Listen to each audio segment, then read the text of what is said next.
Dr. Jessica Ashe here. Today, I'm interviewing an amazingly inspiring woman who founded a program that is a public speaking based youth empowerment program in Algeria. And she's here today to tell you more about that. So I would like to welcome Rosa Uwarda Benmaka. Hello. Welcome, Rosa. Nice to see you. To you as well. I am very grateful for you to have me during this interview. Thank you so much. I feel very lucky to get a few moments of your time.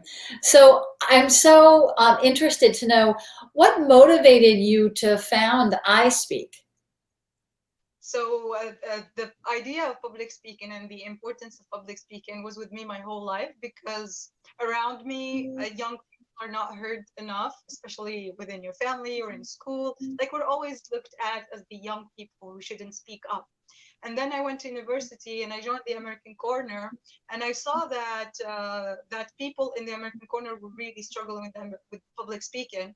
And because I've always been a big mouth, I always speak a lot.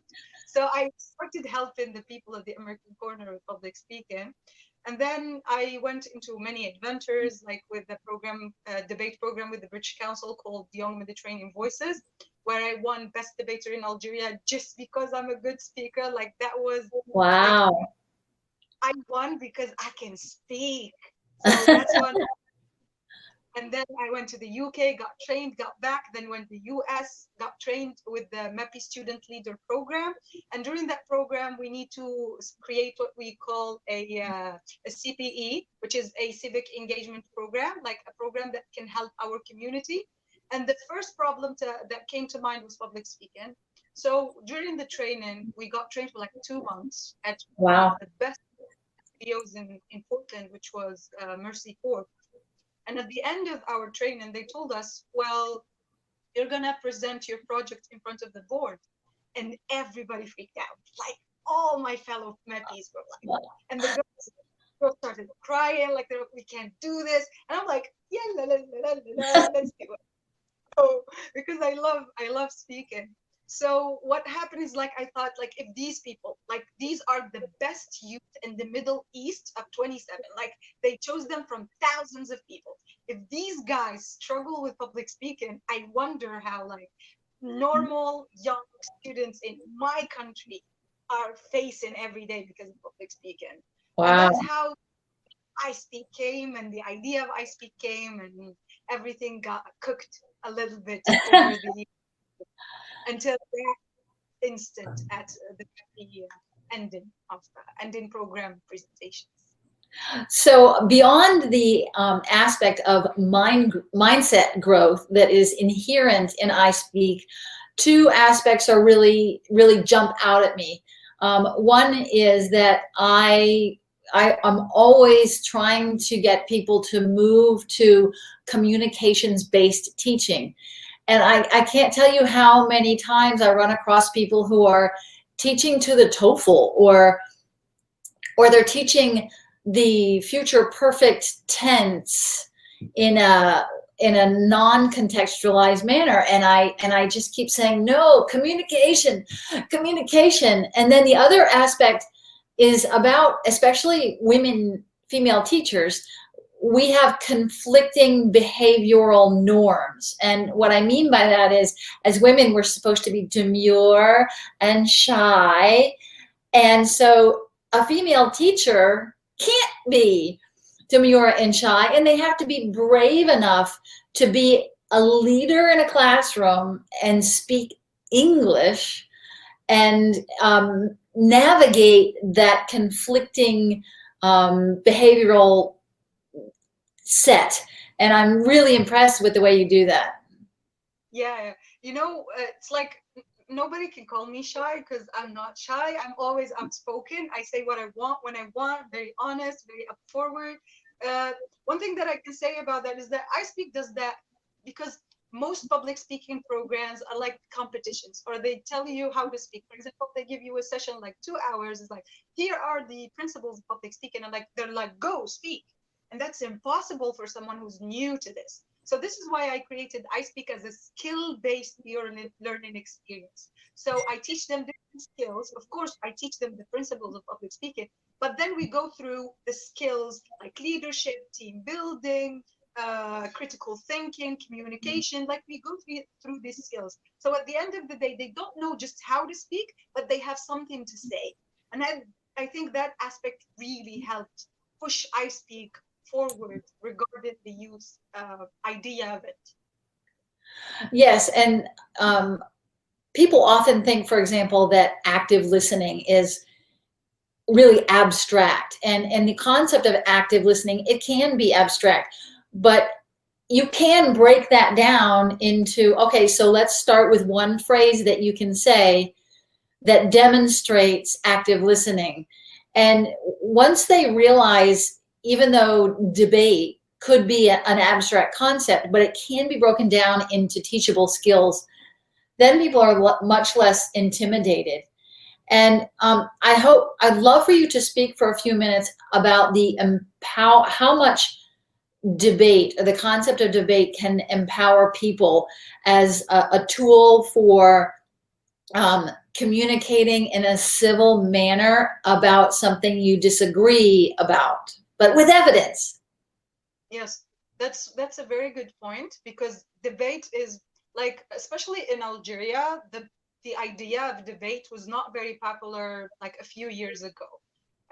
It was like introduced back in 2011 with the Young Air Voices program, and other programs started flourishing through that. So debate as an idea is very new. I remember when I was a kid and I watched American movie and they say I'm on the debate team, and I'm like, what's that? Is it a bait? What's going on? But then I grew up and I learned what is actually debate, and now I'm a master facilitator with the program I'm working with. So I have like +6 years in debate, and I've seen the effect debate has on people. One, critical thinking, because one cannot be a good debater if they can't critically think their ideas in the first place, and that helps a lot.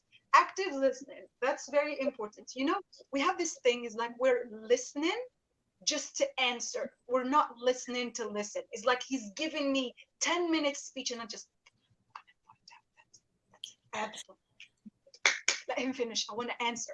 And that's the wrong idea to have when you are having a conversation or a debate with someone. In order to actually have a debate with someone, you need to really listen to what they're saying and not thinking of your answer at the same time.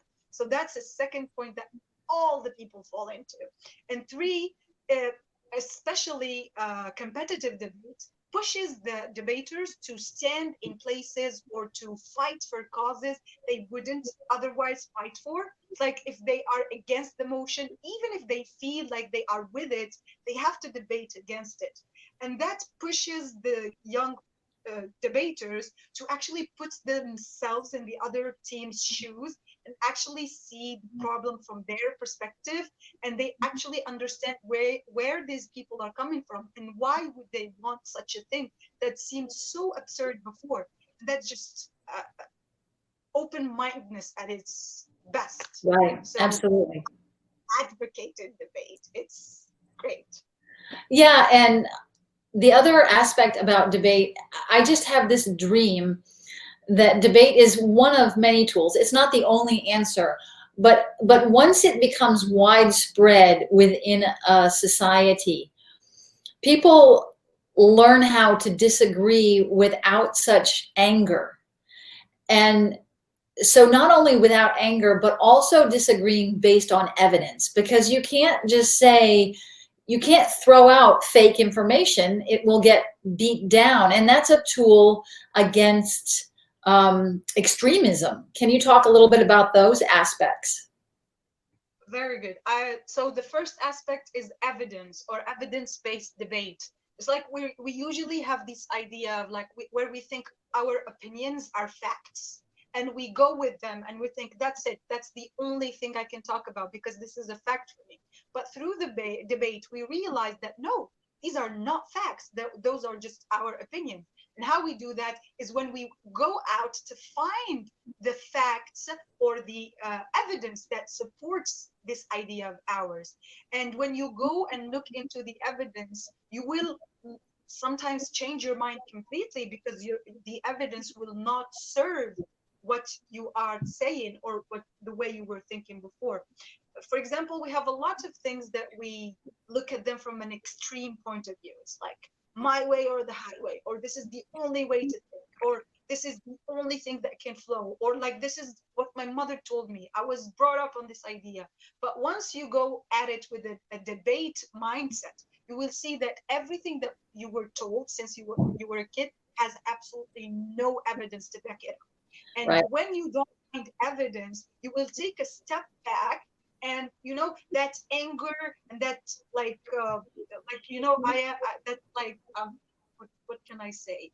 Extremism about this idea and how much you believe in that will reduce little by little, and you will become a more open-minded person and try listening to the second ideas. Yeah. So we're almost out of time. Is there anything else that you would like to add about iSPEAK? Are there any big projects coming up?